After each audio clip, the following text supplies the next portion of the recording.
La dynastie des Habsbourg, pouvoir, consanguinité et la chute d'un empire. Cette narration vous est fièrement présentée par Polyspic 4U. Chez Polyspic 4U, nous nous engageons à autonomiser les individus, en particulier ceux ayant des handicaps ou difficultés d'apprentissage, grâce à des technologies innovantes de synthèse vocale et de reconnaissance vocale. Polyspic 4U est bien plus qu'un simple logiciel, c'est un outil d'expression de soi, reliant les gens au monde de manière significative. En alliant la richesse de l'histoire à une technologie de pointe, Polyspic 4U démontre que chaque voix, qu'elle préserve le passé ou façonne l'avenir, a le potentiel d'inspirer. Bien que nous nous efforcions de rendre l'histoire captivante, notre objectif principal reste la narration elle-même. Les visuels sont secondaires. Nous mettons en valeur les capacités remarquables du logiciel de synthèse vocale qui donne vie à ces histoires. Le rôle de la consanguinité dans la dynastie des Habsbourg d'Espagne, culminant dans la guerre de succession d'Espagne, est l'un des exemples les plus frappants de la manière dont les pratiques dynastiques peuvent avoir des conséquences profondes, tant politiques, sociales que biologiques. Cette situation n'a pas seulement conduit à la chute des Habsbourg espagnols, mais a aussi déclenché une guerre qui allait marquer l'histoire de l'Europe pendant un siècle. Consanguinité dans la famille Habsbourg, une stratégie dynastique aux conséquences dramatiques. La dynastie des Habsbourg, l'une des familles royales les plus puissantes de l'histoire européenne, régna sur un vaste empire comprenant l'Espagne, l'Autriche, les Pays-Bas, une partie de l'Italie et une grande partie de l'Europe centrale. Cependant, leur stratégie de maintien du pouvoir par des mariages dynastiques mena à une consanguinité importante, surtout dans la branche espagnole. Les pratiques matrimoniales des Habsbourg. La famille Habsbourg arrangeait fréquemment des mariages entre proches parents pour consolider son pouvoir et maintenir ses territoires. Ces mariages visaient à prévenir la fragmentation de leur empire, surtout à une époque où l'héritage territorial reposait sur des liens familiaux. Philippe II d'Espagne épousa sa nièce, Anne d'Autriche, poursuivant une tradition de mariage entre proches parents. Philippe III et Philippe IV, rois successifs d'Espagne, suivirent également la tradition de se marier avec des cousins ou des proches parents. Charles V, l'empereur du Saint-Empire romain germanique, et son épouse Isabelle du Portugal, étaient cousins germains, ce qui signifiait que leur descendance, y compris Philippe II, possédait déjà une lignée génétique concentrée. Au fil des générations, cela entraîna une réduction de la diversité génétique au sein de la famille Habsbourg, une situation particulièrement dangereuse lorsque des troubles génétiques récessifs sont portés par les deux parents. Plus la famille se mariait entre elles, plus les risques que ces troubles se manifestent chez leur descendance augmentaient. Le coût génétique.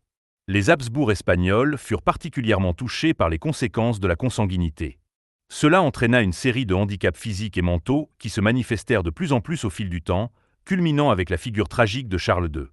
Charles II, 1661-1700, fut le produit final de générations de consanguinité et était physiquement et mentalement affaibli.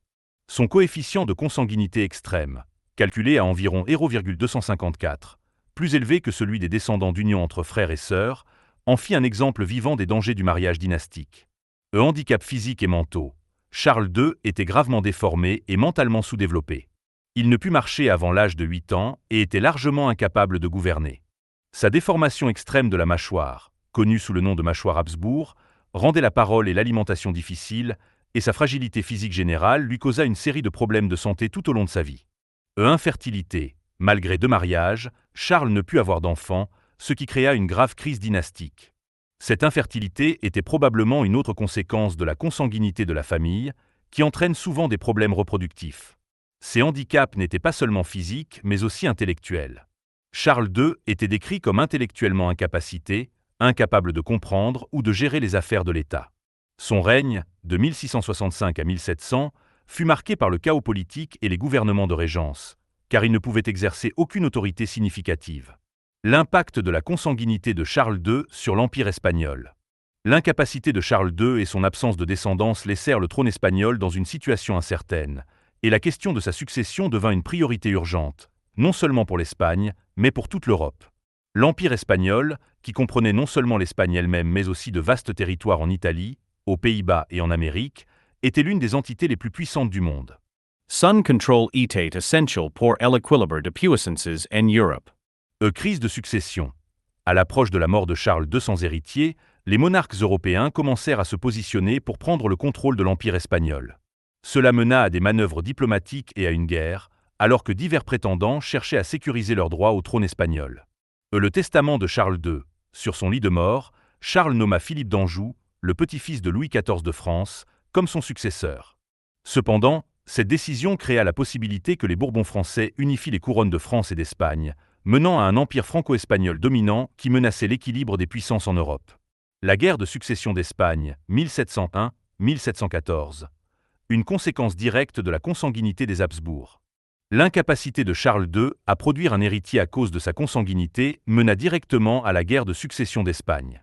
À la mort du dernier Habsbourg espagnol, la question de qui hériterait de l'immense et riche empire espagnol devint un point de conflit parmi les grandes puissances européennes. Cette guerre fut essentiellement menée pour empêcher qu'une dynastie, les Bourbons, devienne trop puissante, car l'union potentielle de la France et de l'Espagne sous un seul dirigeant aurait perturbé l'équilibre délicat des pouvoirs instaurés par le traité de Westphalie en 1648. Les prétendants. Philippe d'Anjou, petit-fils de Louis XIV de France et membre de la dynastie des Bourbons, Philippe était le candidat préféré des Français. Charles II l'avait désigné comme son successeur, et si Philippe accédait au trône espagnol, cela aurait pu aboutir à une union franco-espagnole, créant une superpuissance sous le contrôle des Bourbons. L'archiduc Charles d'Autriche, les Habsbourg revendiquaient également le trône espagnol. L'archiduc Charles, futur empereur du Saint-Empire romain germanique Charles VI, était le deuxième grand prétendant. Les Habsbourg voulaient conserver l'empire espagnol dans leur famille, même si cela signifiait le transférer à la branche autrichienne de la dynastie. L'Alliance Grande, pour contrer la domination française potentielle, l'Angleterre, la République des Provinces-Unies, l'Autriche et d'autres puissances européennes formèrent la Grande Alliance. Leur objectif était d'empêcher l'unification des couronnes de France et d'Espagne, qu'ils considéraient comme une menace pour la stabilité de l'Europe. Événements clés et résultats. La guerre, qui dura de 1701 à 1714, se déroula en Europe et dans les colonies, avec des batailles majeures comme la bataille de Blenheim, 1704, et la bataille de Ramillies, 1706, qui furent des victoires significatives pour la Grande Alliance. Après des années de conflit, la guerre se termina par le traité d'Utrecht, 1713. Le traité établit que Philippe d'Anjou resterait roi Philippe V d'Espagne, mais lui et ses descendants furent forcés de renoncer à toute prétention au trône de France. Cette clause cruciale assura que les couronnes espagnoles et françaises ne seraient pas unifiées sous un seul monarque, maintenant ainsi l'équilibre des pouvoirs en Europe. De plus, les Habsbourg autrichiens prirent le contrôle des Pays-Bas espagnols et de certaines parties de l'Italie, tandis que l'Angleterre prit Gibraltar et Minorque, s'établissant ainsi comme une grande puissance méditerranéenne. L'héritage de la consanguinité des Habsbourg. La stratégie des Habsbourg de consolider leur pouvoir par le mariage entre proches parents conduisit finalement à leur chute en Espagne.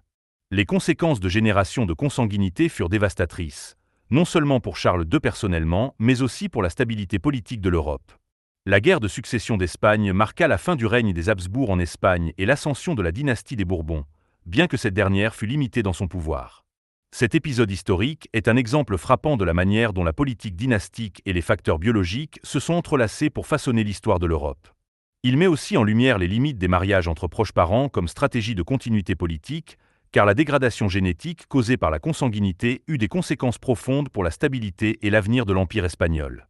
Si vous appréciez cette histoire, n'oubliez pas de liker, partager et vous abonner. Votre soutien nous aide à continuer à créer du contenu qui éduque et autonomise. Pour en savoir plus sur le logiciel leader en accessibilité de l'Afrique du Sud et soutenir notre initiative pour les dyslexiques, visitez www.polyspeak4u.co.za. Laissez un commentaire si vous voulez plus d'informations. Merci d'avoir regardé cette vidéo.